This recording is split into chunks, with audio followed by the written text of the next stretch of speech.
Bueno, vamos a entrarle de lleno a esta polémica México-España desde dos puntos fundamentales, que son el diplomático y el histórico. Me da muchísimo gusto recibir en el estudio para ello el día de hoy a Fausto Pretelín. Gracias, Fausto, como siempre, por estar Mónica. aquí. Y Héctor de Mauleón, que ya te extrañamos en este espacio. Qué gusto. ¿Cómo están? ¿Hay justificaciones? ¿Cuáles son las justificaciones? Porque el día de ayer pues comenzaron todos los sabedores de historia, por un lado, de diplomacia, por otro, en las redes sociales a enumerar las 7, 8, 10 veces que otros países han pedido disculpas a otros países por otro tipo de genocidio. Sin embargo, hablamos de un mundo un poco más contemporáneo, no hace más de 500 años. Entonces, históricamente, México debería... ¿Cuáles son las consideraciones, Héctor, para pedir que se nos dé una disculpa? No, mira, el historiador Luis González y González señaló que hay un error grave en México, que es confundir México con lo que sucedió en el territorio. Así es. Muchos siglos antes de que existiera algo que se llamaba México, y en unas condiciones muy diversas. Hablar de derechos humanos centrados en un suceso como la conquista, pues es tener la brújula completamente errada, la brújula de comprensión histórica completamente errada. ¿Cuándo vamos a hablar de los derechos humanos de los que se comieron en pozole los mexicas, 60,000 sacrificados en el Templo Mayor? Acaban de descubrir el Zompantli, sí. Y ahí nos enteramos que pues llegó a tener hasta 60,000 cráneos empalados de gente que sacrificaron y se comieron, y eran tlaxcaltecas, eran purépechas, eran de los pueblos que no se quisieron someter al dominio mexica, por un lado. Luego, por otro, hay una España que realmente es una España imaginaria, que ha construido el pensamiento nacionalista, y lo iniciaron los criollos en el siglo XVIII para poder establecer una identidad contrastada contra el mundo colonial. Y esta España imaginaria se fue construyendo en un proceso muy anárquico que fue el siglo XIX y que consistió en plantear una leyenda negra, exagerando muchas veces cosas que efectivamente pudieron haber sucedido, pero para fincar una especie de nacionalismo que se volvió muy absurdo, porque a los criollos y a los liberales les interesaban los indios, pero que estuvieran muertos, que estuvieran en el pasado. Los indios que tenían a los lados y que no tenían zapatos y que no tenían condiciones, esos no les interesaron ni a ellos ni a sus sucesores del PRI, que eran totalmente indigenistas. Entonces ahora venir a hablar de reivindicar estos pueblos cuando vas a hacer una cosa como el Tren Maya sin consultarlos, sin preguntar sus derechos, etcétera, pues me parece simplemente un acto más de demagogia. Por otro lado, es muy interesante ver la respuesta del gobierno de España, y tú lo mencionabas en tu columna en el diario El Economista, Fausto, a propósito del lenguaje que utiliza esta carta, esta misiva, donde lamentamos mucho que se haya dado a conocer, palabras más, palabras menos, esta petición por parte del gobierno. Lamentamos mucho, es como decir, ojalá nos hubiera dado a conocer esto. ¿Cómo lo lees tú desde la diplomacia? Mira, ese comunicado es muy interesante, es inteligente, la estructura es muy interesante porque en las tres primeras líneas, es decir, primer párrafo, ahí de alguna manera centran el punto de disgusto del gobierno de España, de Pedro Sánchez. Y la sorpresa, ¿no? En donde dice claramente que no está de acuerdo en que se haya dado a conocer esa carta. ¿Por qué? Porque entre los diplomáticos, ¿no?, hay de alguna forma una comunicación que está encriptada, que no es para que salga a la luz pública, y ese encriptamiento alguien lo violó, alguien lo filtró. Bueno, lo filtró la Secretaría de Relaciones Exteriores o el gobierno de López Obrador, con un timing claro, con un objetivo claro. Ahí habrá que ver entre líneas por qué lo hace el día de ayer, o sea, por qué lo hace unas horas antes para el periódico El País. Al periódico El País de alguna manera lo publica a media mañana, y ahí es donde estalla el malestar del gobierno español. Es decir, es una petición quizás demasiado etnocéntrica, es una petición de un nacionalismo que no corresponde con la relación diplomática que tiene en este momento con España, México. España es la puerta para la Unión Europea desde el punto de vista de México. España es un país estratégico para México, y España ha sido un aliado histórico importante en la época contemporánea. ¿Tendrá consecuencias en ese sentido con España? ¿Tú las lees así? Si el gobierno mexicano insiste, claro que sí las tendrá. Obviamente el gobierno de España, pues bueno, pone ahí un elemento diplomático que no le gustó, evidentemente, y que también habla de quizás un desconocimiento de la figura ya del rey Felipe VI en este momento ahí en España, porque a partir de 1978, cuando de alguna manera se conforma la Constitución y se abre un periodo democrático en España, se da la salida ya de la dictadura, pues la figura es decorativa del rey Felipe, claro, ¿no? En este caso del rey Felipe. Claro. En realidad, el gobierno de España, el Ministerio de Exteriores, es el que puso el acento en el comunicado de ayer. ¿Tienen punto de comparación los hechos históricos a los que ha recurrido tanta gente y tantos cronistas, o muchos de ellos muy respetados? ¿Tienen punto de comparación el perdón? Fíjate, ayer, y lo comentaba yo con Fausto, hacíamos la referencia de cuando Barack Obama se traslada a Hiroshima, en Japón, con su sola presencia, porque no fue propiamente una disculpa, él nunca dijo, me disculpo, sino reconoció, pero era ya un mundo contemporáneo.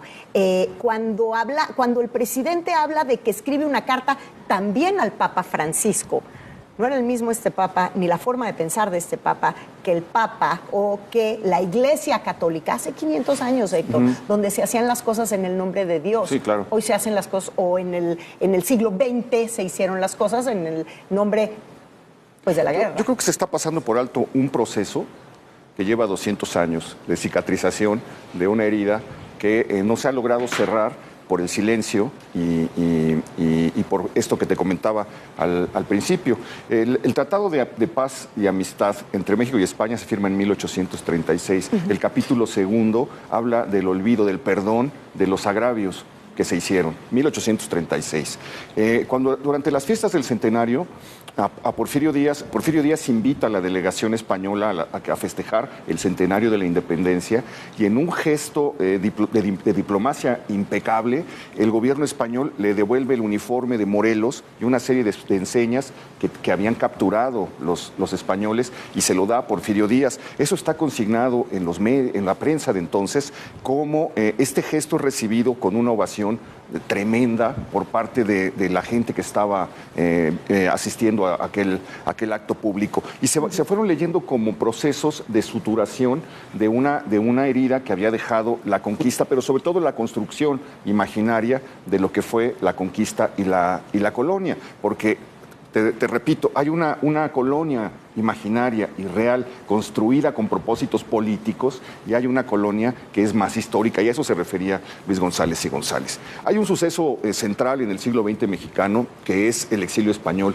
El exilio español es encabezado por el presidente Lázaro Cárdenas, es un acto de reconciliación tremendo, en el que México le abre las puertas con gran generosidad a gente que estaba sufriendo la represión y la persecución de lo que después fue el franquismo, y esta llegada de los españoles fue vital y crucial, porque por primera vez admitimos nuestra diversidad cultural, tendimos lazos con el pasado, comenzamos a entender que no somos aztecas, que somos producto de una mezcla que tampoco es solo española, porque ahí entran árabes, romanos. Esto va siendo un crisol que estas visiones ramplonas del indigenismo vil, no vil, vulgar, burdo, digamos, no nos permiten apreciar. Entonces, Cortés está escondido en una iglesia, los huesos de Cortés están escondidos en una iglesia del centro y no se pueden mover, no se puede poner un pequeño monumento que diga para bien o para mal. El pueblo mexicano viene de este choque, de este encuentro, y este es uno de los protagonistas.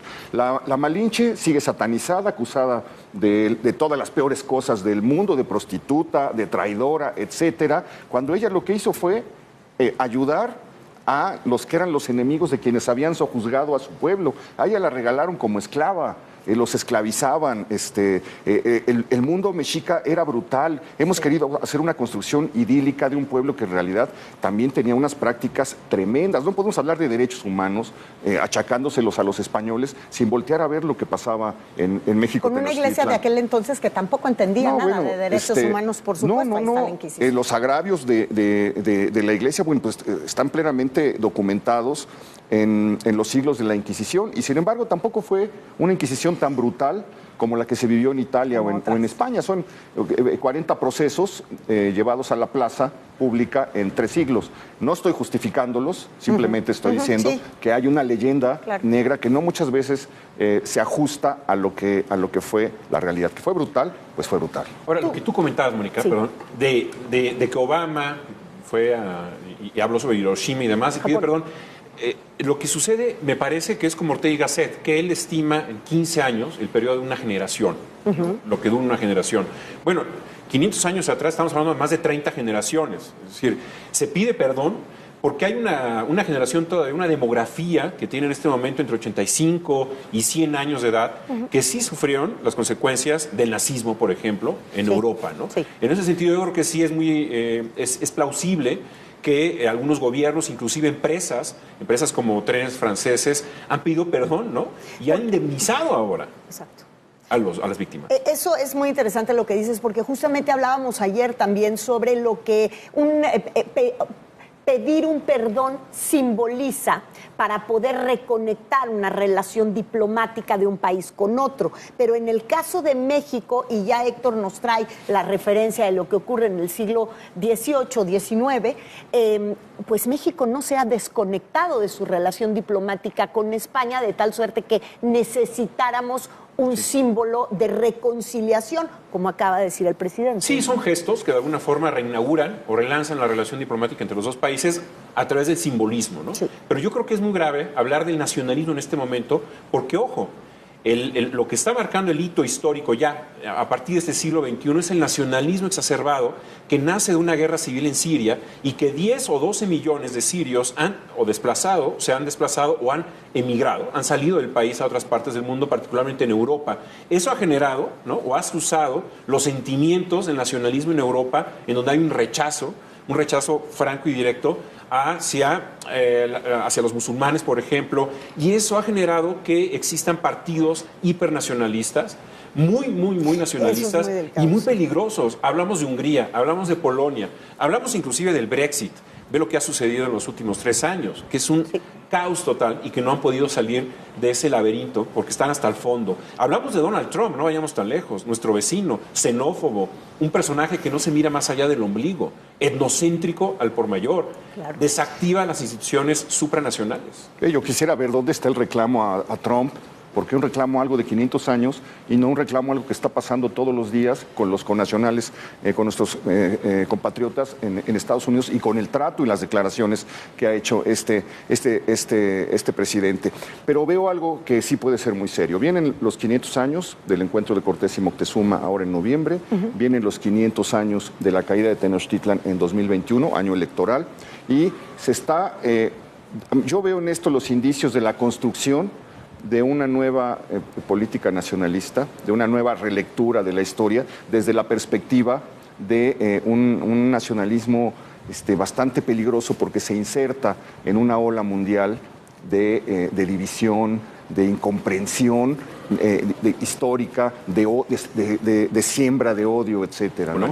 Yo les voy a dejar el compromiso de volvernos a ver aquí para una segunda parte de esta conversación, porque ya nos comió el tiempo por un lado y por otro lado pues se agradece analizar un tema como este desde el saber, desde la academia, desde no nada más la opinión burda desde las redes sociales, sino de aquellos que realmente se han dedicado a analizar la diplomacia por un lado y la historia de nuestro país. Les agradezco muchísimo a los dos. Mónica, Héctor, haberme acompañado, y aquí nos vemos en una segunda parte. Sí, claro.